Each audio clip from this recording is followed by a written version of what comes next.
E terminada a Primeira Guerra, o mapa da Europa não mais apresenta o Império Alemão nem o Império Austro-Húngaro, mas repúblicas como a Alemanha, a Áustria, a Hungria e no Oriente não mais o Império Otomano, e sim a República da Turquia e os recém-criados países do Oriente Médio. Também nos Balcãs, o estopim da Primeira Guerra, o agrupamento dos países agora na recém-criada Iugoslávia. E o esforço de guerra apresentou uma nova força de trabalho para a sociedade, a mão de obra feminina, que a partir de então comporia mais um fator importante da economia mundial. A Primeira Guerra acentuou ainda mais o declínio econômico da Europa e a ascensão dos Estados Unidos como a principal potência industrial e econômica.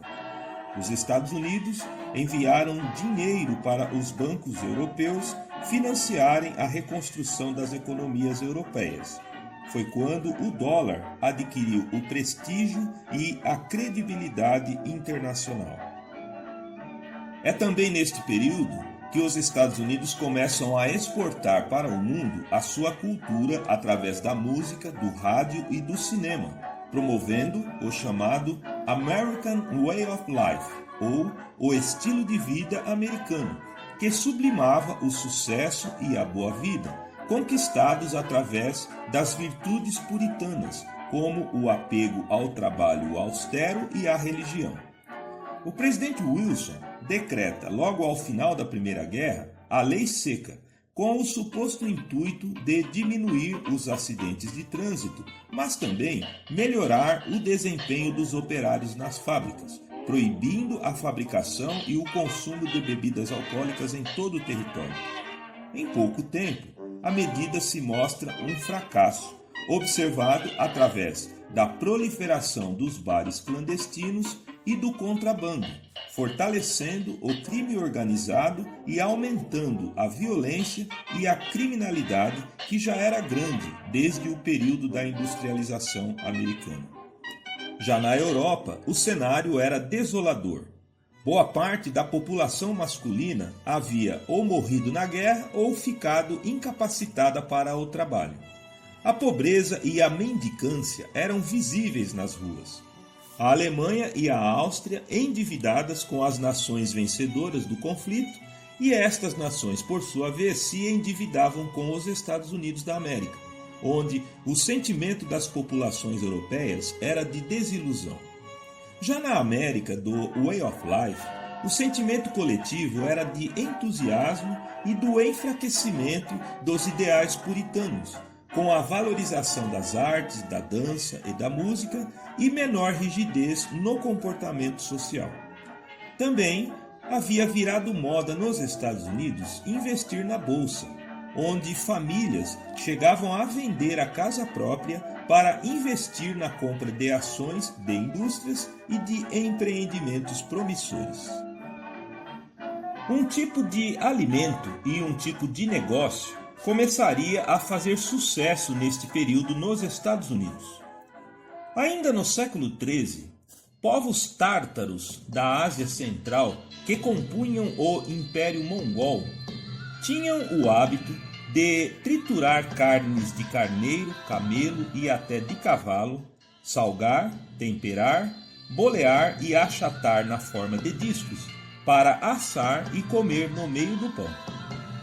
Ainda no século XVII, viajantes alemães da região de Hamburgo, em visita a esta parte da Ásia, aprenderam a receita e a trouxeram para Hamburgo, onde logo em seguida os açougues passaram a vender não apenas carnes em peças ou em bifes, mas também desenvolveram equipamentos e técnicas para moer, bolear, achatar e vender carne neste formato, o bife hamburguês.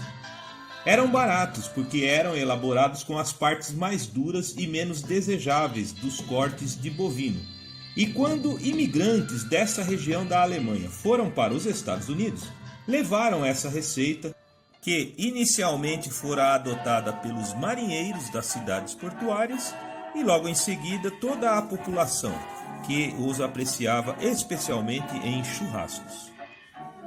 Então, ainda em 1916, J. Walter Anderson, um cozinheiro, decide abrir em Wichita, no Kansas, uma lanchonete especializada em apenas um combo: um lanche de hambúrguer no pão, grelhado na brasa, à vista dos consumidores, servido com batatas fritas e refrigerante de cola. Sua loja rapidamente pegou fama e lotava todos os dias no horário do almoço. Anderson percebeu que os seus clientes estavam trocando a alimentação de marmita trazida de casa para o trabalho pelo seu lanche, barato, rápido e gostoso. Nascia então o fast food, sob o nome de White Castle. Em pouco tempo, ele inaugurou 3 lojas na cidade de Wichita.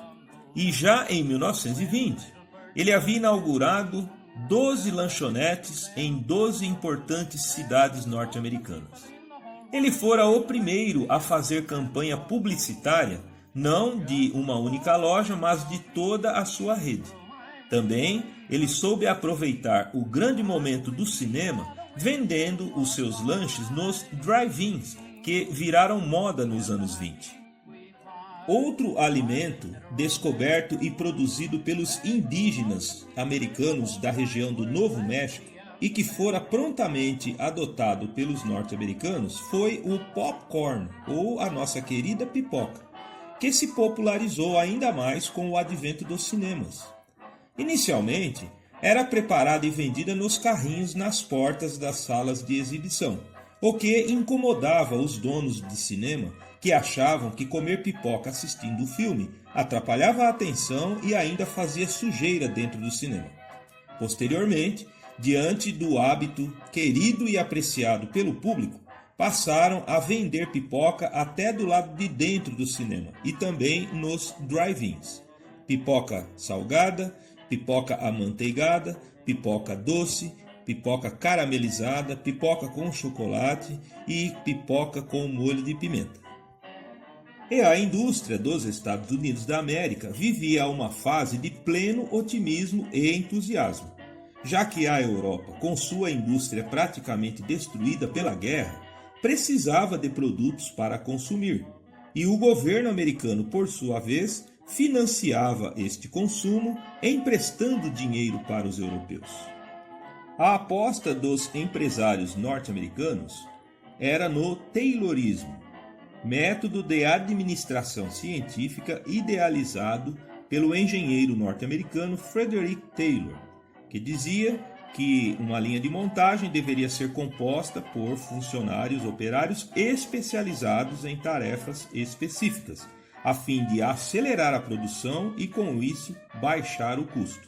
Este método fora implementado por Henry Ford nas suas indústrias de automóveis e estendido a quase todos os outros produtos industrializados, como vestuário, maquinário, eletrodoméstico e alimentos.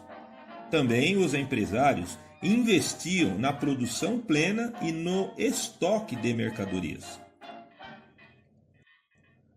Já do outro lado do mundo, o Império Russo vivia um período turbulento. A Rússia, até meados da Primeira Guerra Mundial, era governada pela dinastia absolutista dos Romanov, desde o século XVII. Esta monarquia era sustentada e mantida por uma lógica ainda medieval. Uma poderosa elite agrária, dona da maior parte das terras da Rússia e de onde saíam a maioria dos militares para o exército e a maioria dos clérigos para a Igreja Ortodoxa Russa, eram os pilares de sustentação política do Império dos Romanov. Empresários burgueses implantavam tardiamente o processo de industrialização financiados pela França. A Rússia era a maior e mais populosa nação da Europa, com a classe dos nobres, burgueses e monarcas mais ricos do continente, mas uma população muito pobre.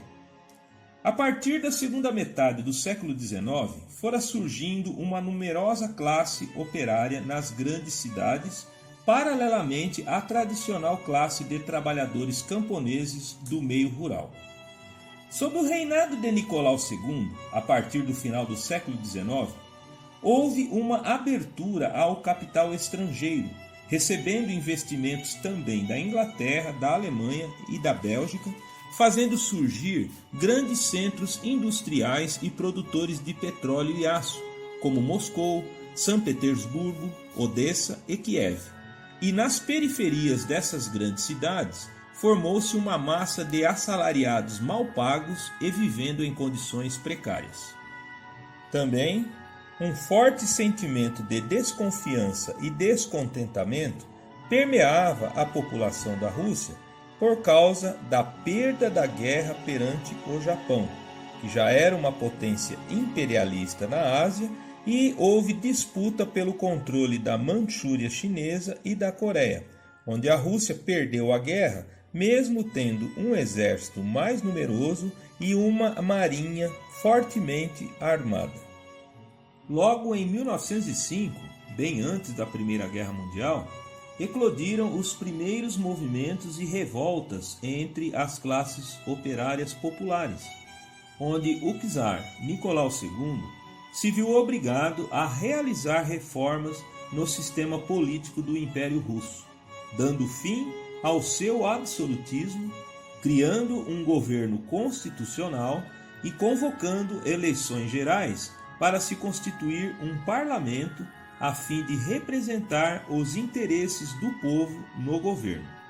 Mas, ao mesmo tempo, ele mobilizou a sua tropa de elite, os cossacos, para reprimir violentamente os protestos populares, onde mais de 1.000 manifestantes foram baleados e mortos no 22 de janeiro de 1905, denominado então de Domingo Sangrento. Neste cenário, os acontecimentos da Revolução Francesa, da Comuna de Paris e os ideais de Karl Marx e outros pensadores socialistas fomentavam uma revolta iminente, e então começaram a ocorrer revoltas e atentados contra a monarquia e contra o Estado. Primeiro, a classe operária se organizou no Partido Operário Social Democrata Russo, tendo como líderes os proeminentes Lenin, Trotsky e Plekhanov. Este partido recém-formado de natureza popular tinha como ideologia principal o conceito de que a administração tanto do Estado como das empresas ou associações deveriam se dar através dos chamados sovietes, que vêm a ser conselhos ou comissões constituídas por trabalhadores, e não mais a direção deveria ser exercida por patrões, presidentes, diretores ou monarquias. Posteriormente, este partido se dividiu em duas correntes, os mencheviques, que eram mais moderados, e os bolcheviques, mais radicais e mais dispostos ao confronto. Crise econômica, fome, insatisfação e agitação política dominava a cena do Império, mas o imperador Nicolau II e sua família levavam suas vidas de monarcas como se nada estivesse acontecendo do lado de fora do palácio, e ainda se submetiam aos ditames e conselhos do mal-falado Rasputin, um monge da Sibéria que dizia ser profeta e milagroso e que tinha forte influência sobre a czarina Alexandra, muito aflita e insegura com a doença de hemofilia do seu filho Alexei, herdeiro do trono. Some-se a isso o fracasso e a derrota na Primeira Guerra Mundial frente ao Império Austro-Húngaro no fronte da Bósnia. Deflagram-se movimentos de greve em Petrogrado, a atual São Petersburgo, que era e ainda é um importante centro industrial e administrativo da Rússia. E o czar Nicolau II então novamente manda os militares do exército atirarem contra a sua própria população. 1.500 mortos e mais de 6.000 feridos foi o saldo do confronto. Passeatas e manifestações começam a ocorrer em toda a parte, só que agora com a adesão de muitos militares que se recusavam a atirar contra o povo.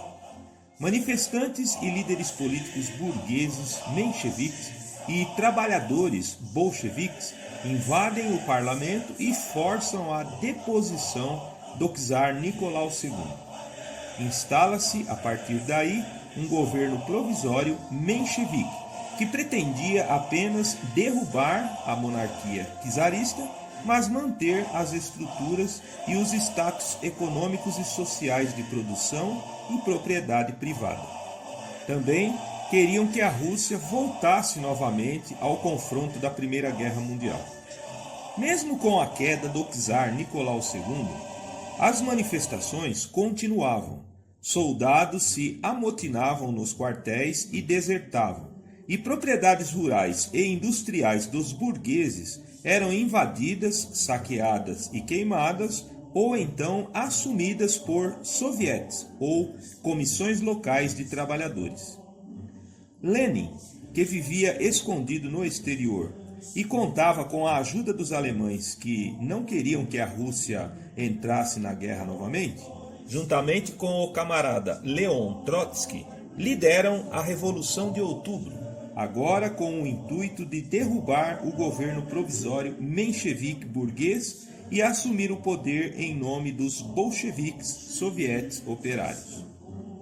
Então, em 25 de outubro de 1917, na chamada Revolução Vermelha, os camaradas bolcheviques, liderados por Vladimir Lenin e Leon Trotsky, e apoiados por uma boa parte dos militares do exército russo, num exemplo clássico de golpe, cercaram a Duna, a sede do parlamento em Petrogrado, invadiram e, numa sessão extraordinária, dissolveram o governo provisório e decretaram o controle das instituições, tanto públicas como empresas privadas, que passariam agora a ser dirigidas pelos sovietes, ou os conselhos de operários e camponeses. Em seguida, procedeu-se ao confisco das propriedades privadas e propriedades da igreja, também à estatização da economia em todos os níveis. O camarada Trotsky tratou de organizar e hierarquizar as forças armadas, que, a partir de então, seriam chamadas de Exército Vermelho, elemento fundamental de sustentação do novo regime comunista, que, por sua vez, não teria vida fácil, já que agora se inicia uma guerra civil que duraria até o ano de 1923, contra militares contrários ao novo governo, denominados de Exército Branco, grupos burgueses, grupos monarquistas e também grupos apoiadores da Igreja dentro do vasto império. Também as repúblicas anexadas ao Império Russo passariam a lutar pela sua independência, como a Finlândia, a Ucrânia, Estônia, Letônia, Lituânia e Polônia. A Guerra Civil seria a causa principal da Grande Fome de 1921, onde morreram mais de 6 milhões de russos. Também, o Exército Vermelho bolchevique teria que enfrentar tropas britânicas, tropas americanas, tropas japonesas que queriam derrubar o governo comunista e restaurar a monarquia. Também temiam que o comunismo se espalhasse para outros países. O saldo dessa guerra fora de 12 milhões de mortos. Os bolcheviques também trataram de assassinar, em julho de 1918, Nicolau II e sua família, que estavam exilados na região dos Montes Urais, a fim de anular qualquer possibilidade de restauração da monarquia czarista dos Romanov. O Exército Vermelho de Vladimir Lenin e Leon Trotsky saiu vencedor do grande conflito, e após este período conturbado, a Rússia estava arrasada economicamente. Foi quando, em 1922, fora instituída a União das Repúblicas Socialistas Soviéticas, que englobava a Federação da Rússia mais as repúblicas que anteriormente compunham o Império Russo e que apoiavam o novo regime. Os camaradas bolcheviques comunistas não teriam vida fácil, não só pela oposição dos movimentos anticomunistas dentro da própria União Soviética e ao redor do mundo, mas também temiam traições ideológicas dentro do próprio regime. Então, lançou-se ao centro do poder o Partido Comunista, o órgão central da ideologia e do sistema de governo. Também, o Partido Comunista seria o único e não mais se admitiria o pluripartidarismo, configurando a mais ferrenha ditadura até então. O Politburo, ou o Comitê Central do Partido Comunista da União Soviética, teria Leon Trotsky como secretário-geral e mais 4 membros, o próprio Vladimir Lenin, Levi Kamenev, Krotinsky e Joseph Stalin. Vladimir Lenin, em paralelo, continuaria sendo o chefe de governo da União Soviética. Porém, Lenin começou a adoecer e ao mesmo tempo via o poder e a liderança soviética pender para Joseph Stalin, secretário-geral do Partido Comunista e que assumia posições contrárias às posições de Lenin. A União Soviética, por sua vez, conseguia encaminhar reformas econômicas e até abertura ao capital estrangeiro, e dessa forma começava a se levantar economicamente. Foi quando, em 1924, Lenin morre vítima de AVC e Joseph Stalin assume ao mesmo tempo o papel de chefe de Estado e secretário-geral do Partido Comunista, implementando um Estado totalitário que duraria até o ano de 1953, com perseguição ferrenha a quem discordava politicamente dele, mas também transformou a Rússia e os Estados soviéticos numa forte potência industrial e agrícola através da coletivização. Instituiu o Grande Expurgo, um programa de vigilância e perseguição contra os supostos inimigos das classes trabalhadoras que matou quase 1 milhão de inimigos políticos.